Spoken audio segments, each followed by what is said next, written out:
Good day, YouTube, and welcome to another episode of the Albino Rhino Beer Review. We're here doing a Beerumentary. We're in beautiful St. Jacobs, Ontario at Block 3 Brewing Company. Just opened up this weekend. This is day 3. Beautiful building, beautiful inside, great guys. Let's go inside. We'll take a tour and everything. Come on. Folks, you know what time it is? That's right. It's the Albino Rhino Beer Review. Good or bad or old or new. Sip away the night with all our friends. Well, you folks that are ready, land, it's drink beer, review beer again. So grab a brew and join us when you can. They'll rate our drink based on what we think and pass opinions on you. Good day, guys. Here at Block 3 Brewing Company in St. Jacobs, Ontario. Beautiful building, great guys. Questions for you. You just opened. How are you feeling on your opening weekend? I'd say we're pretty happy. We didn't know what to expect, and it's been really overwhelming so far. All the support from the local community, tourists, our family, friends that came in during the weekend. It's been amazing. So we just hope that we can keep it up and hope that people keep enjoying our beer. Yeah, just the support's been overwhelming. It feels amazing. I had friends that came in from BC for the weekend, and they drove up here from Toronto just to come by the brewery. So those kind of things just make the long nights and early mornings worth it. So it was awesome.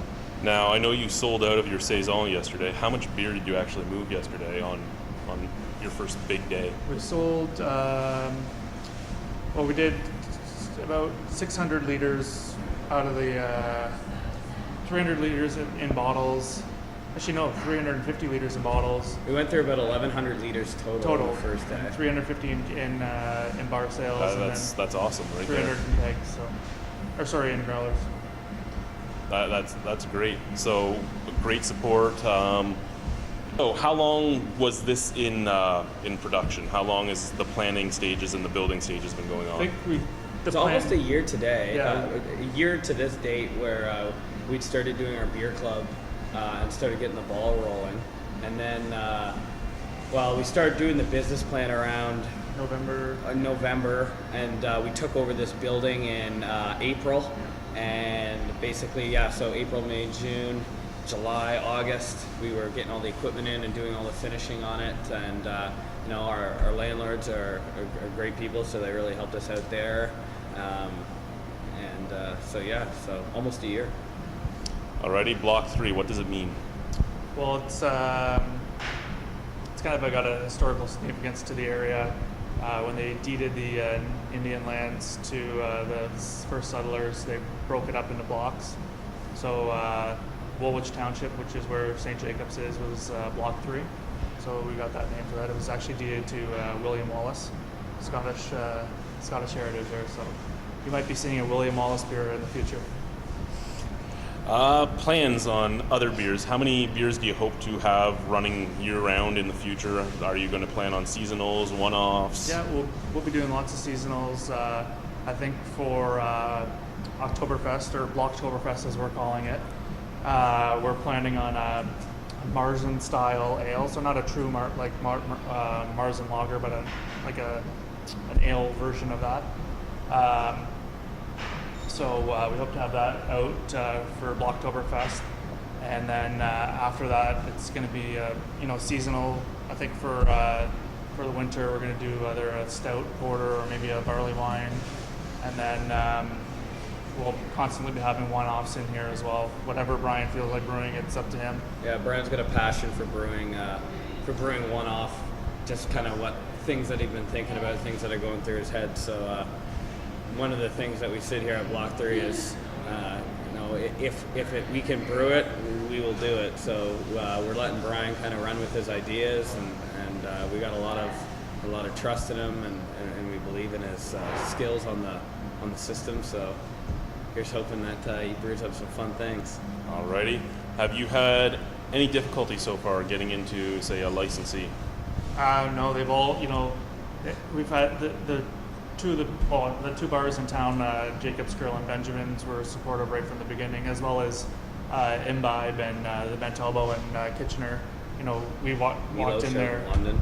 Yeah, Milos in London, even the Baker Street and Woolley and Guelph. They've known for months that we were opening, and they've been super supportive and told us, right from the beginning, just bring stuff down. And then even on this opening weekend, we've had people come in, and asking if they can get our product on tap there. So it's been really good, and we can't ask for any more. So Our biggest complaint, I guess, would be that we're not able to get enough beer out to them. So it's a good problem to have, but not for a long time, right? Happens once, okay. Happens twice, all right. But if you can't start fulfilling your commitments, that's when they start looking elsewhere. So we promise we'll have the beer ready for everybody. Alrighty, now, as you both were like me and drank a lot of craft beer going into this, have you noticed a change in the market in getting into licensees? I mean, I know when I started doing this, it was hard for a lot of people to get into bars. Are you seeing a change in philosophy? For sure. I think everyone, you're always going to find the chain restaurants like the Kelsey's, the Montanas, that kind of stuff that will have the big, the big macro players. It's hard for them to change real quick. But even some of those are starting to get in a few special taps where you can get a craft beer in there. But all the the nice fancy restaurants, the mom and pop shops, they need to differentiate themselves from other restaurants, and one of the ways they do that is with craft beer, right? People want to eat, drink local, right? They want to try something and support people in the area that are doing something that they love. So I think that's kind of the change. Like in the last, I would say 5 years, it's been like a huge climb in the industry in terms of craft beer availability. Yeah, it's interesting because when we were first looking at doing this, we kind of, once again, we started from a beer club, so there's a number of guys there, and a few of them were actually working at some breweries, and they're saying, it's real difficult to get into a lot of these bars, and a lot of these bars expect a lot of things from you under the table, and a couple little gifts here and there, and to be honest, since we've actually gotten up and going, it's quite the opposite. Like, we haven't had a single person ask us. Heck, most of the bars that we went to, they didn't even ask us the price of the beer. They just said, bring it down and get us an invoice when you can. So it's been quite unbelievable, and obviously we want to help out the bars as much as possible, and when we can get some glassware out there and get some coasters, and it helps us for the marketing as well. So and everybody who doesn't like some free glasses, some nice swag. So. Alrighty. Was contract brewing ever on your radar, and what do you feel of contract brewing in the industry? Well, we started off, we were really grassroots, so we started off in beer club, and when we got the brainchild, it was more, hey, it'd be awesome to try to brew our own beer and then sell it. And so we're like, well, how can we do this? And we just started to develop ideas, right? So it all started with, we had a friend who worked at Brick Brewing, and we know that they'll do orders for people, and basically they'll do like 10,000 liters or something like that for a certain price, and you have to use certain ingredients and things like that, which is awesome if that's the route you want to go. But we slowly found out that there's a bunch of laws and regulations, and there's all these things that make it a little more difficult, and you really don't have the flexibility and freedom that we wanted. Obviously Brian's got a mind of his own when it comes to brewing, and he wants to do his own thing, so it just wasn't the right fit for us. And we developed into opening a full brewery here. With regards to doing the contract brews, I can't bash it. There's a lot of people out there making some great beers, some great products. It's not the route that we went, but we were very fortunate with the people that we know, our ability to get some financing, and a lot of people aren't in that same situation, and that's just the route they need to take to get into the industry, and all the best for them. Yeah. I'm going to echo those statements there. Alrighty, now just over 100 breweries in Ontario. How do you think the market is going to hold up? Do you think it'll continue growing at the same pace? Do you think we'll end up getting accepted the way the U.S. market is, or even the Alberta or Quebec market? I think we're about, maybe 5-10 years behind the U.S. market. I still think there's room for growth, especially in a lot of the smaller communities. What we saw this weekend, I think St. Jacobs in Waterloo region was itching for something craft. So, I know there's lots of other communities out there that are like, London, Ontario just got their first one, a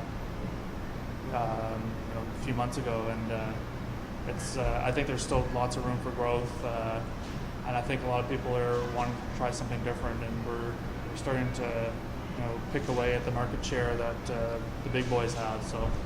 I was fortunate enough a couple of years ago. I went and did a European trip with my girlfriend, and we went to Belgium, and we were trying a ton of beers over there. And it's just amazing how many small breweries there are in towns, and in such small towns. And it's it's a country of like a couple million people, right? It's not a huge. You can go into a town and they've got 4 breweries, but those are the breweries of that town, and the community rallies around that.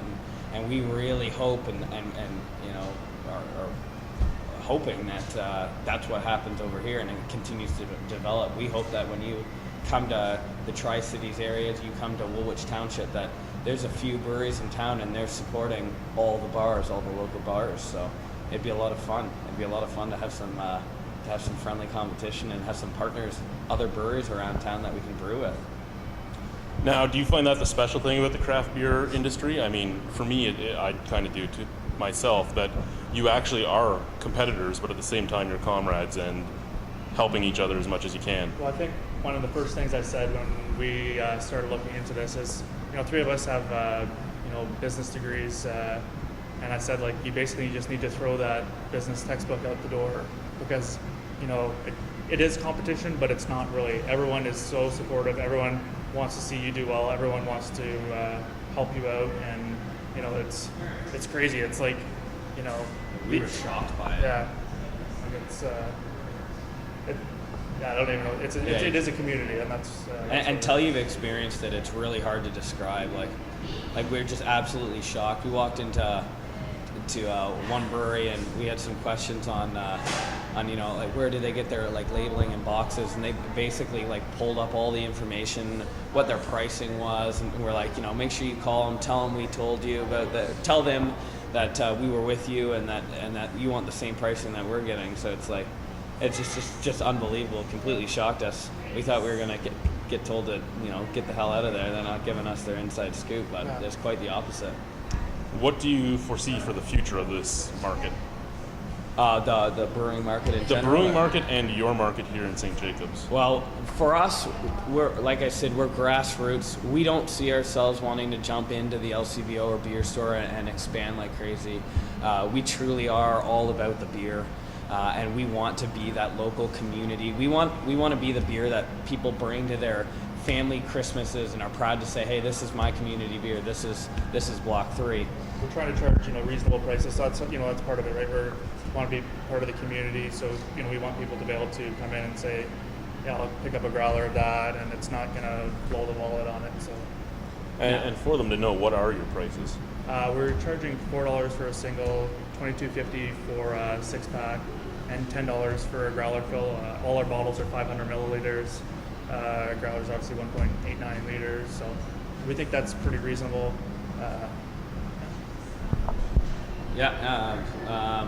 Our keg prices are right on par with what you'd be finding at any of your beer stores. One of our key things is that we're trying to keep our overhead costs down here as much as possible, so we can keep those prices down. We only have one full-time employee. The rest of us, Graham, Derek, and myself, we're all evenings, weekends, and whenever we get a chance. Our girlfriends, our wives, our spouses are all great support. They're in here helping us out. In fact, even our parents are in here. Our parents are in here bottling yesterday, so it was quite the family affair. You hear that? The trick is slave labor. Yeah. Family guilt. And pretty ladies that are happy to call our girlfriends and wives and fiancés to help bring in some people. Alrighty, well, it's an amazing building. I'm wishing you guys luck. Hopefully I get in to visit more often. We hope so and too. Thank you for having us. Thank you. Thank you very much.